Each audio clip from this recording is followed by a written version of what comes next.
What is up, guys? Phrad here! Welcome back to the channel and welcome newcomers. Today is our second to last top 3 video for Awakening of Chakrabarthi. We're going through all nations in alphabetical order, and today is Keter Sanctuary. As always, I'll leave my personal release day deck list at the end of this video, and if you enjoy this format, please leave a like and please subscribe. And with that, let's go! Let's kick things off with the beloved Hexaorb. This set, she gets pretty cool new toys to play with. So let's look at our first number 3. The R Twin Great Magic Totone.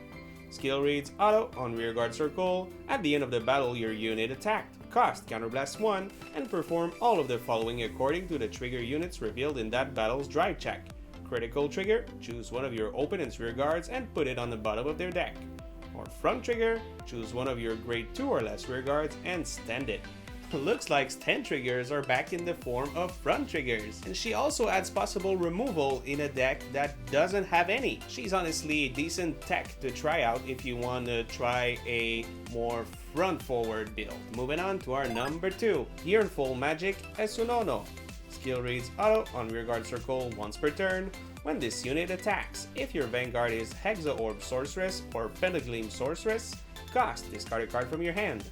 Look at 2 cards from the top of your deck, choose up to 2 cards from among them, put them on the top of your deck in any order, and put the rest on the bottom of your deck in any order. This unit gets power plus 10k until end of turn. Honestly, I'm surprised she's just a common, to be honest. A unit that scries 2 cards from the top of your deck for a cost that doesn't require any CBs or Soul Blast in a deck that is pretty dependent on these two is very good. And let's not forget that she also gets an additional 10k power for the whole turn, which is pretty useful in a deck that has now some restanding capabilities, because a restanding unit that gets additional power for the whole turn in the great scheme of things actually doubles that in value. Finishing off our Witch Girls with our top 1. The R Recurring Magic Lalarita. Skill reads auto on rearguard circle. At the end of the battle, your drive check revealed a trigger unit if your Vanguard is Hexaorb Sorceress. Cost counterblast 1 and Soul Blast 1. Choose one of your other rearguards, stand it, and retire this unit. Because of all the deck control you're doing, not hitting a trigger in Hexaorb is pretty rare. So this girl will easily turn any of your units into a tidal assault. And we know how this goes. Do I really need to explain that? Revengers assemble! It's time for Phantom Blaster Dragon. Just like in the previous sets, he doesn't get groundbreaking support, but the deck now is really more sustainable. Let's look at our top 3 card. The Blitz Order Blessing of the Hell Dragon. It reads, choose one of your Vanguards with Blaster in its card name being attacked, and until end of that battle it gets power plus 15k. Choose one of your rearguards and you may retire it. If you do, that Vanguard gets power plus 15k again. As this deck runs draw triggers, the additional shield value is welcome. It counters battle door effects, which can be useful, and the potential extra shield it gets if you're facing a deck that doesn't have any retire power is pretty neat. Let's look at our top 2 card. The pretty Knight of Desolation, Fionnuala.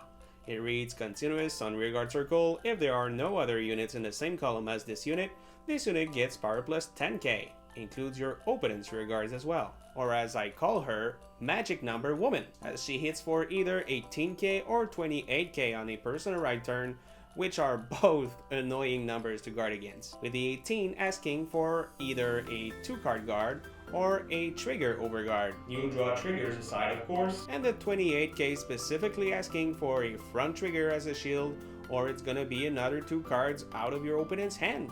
It's pretty decent. And she's smoking hot. Moving on to our top 1 card, the R Armor Piercing Knight Mugen. She reads auto when this unit is placed on rearguard circle from hand. If you have a Vanguard with Blaster in its card name, cost discard a card from your hand. Look at 2 cards from the top of your deck, choose up to 2 unit cards from among them, call them to rearguard circle as rest, and discard the rest. Mugen is a direct +1 that doesn't cost any CB or Soul Blast, and that will for sure quench your PvD's thirst no matter what you hit from the top of your deck. And with Ezrod Angel being played in this list, hitting her off Mugen's skill is a +2.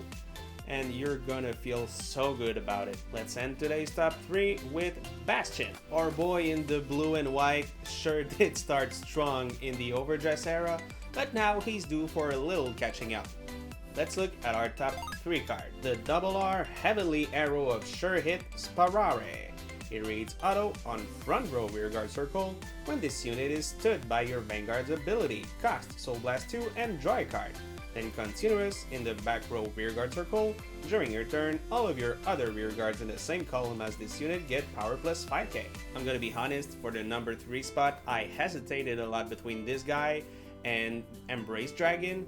But what it came down to is the new blood that this new RR brings to the deck, while Embrace Dragon is simply a better Coquebel. You got all your pieces? Good!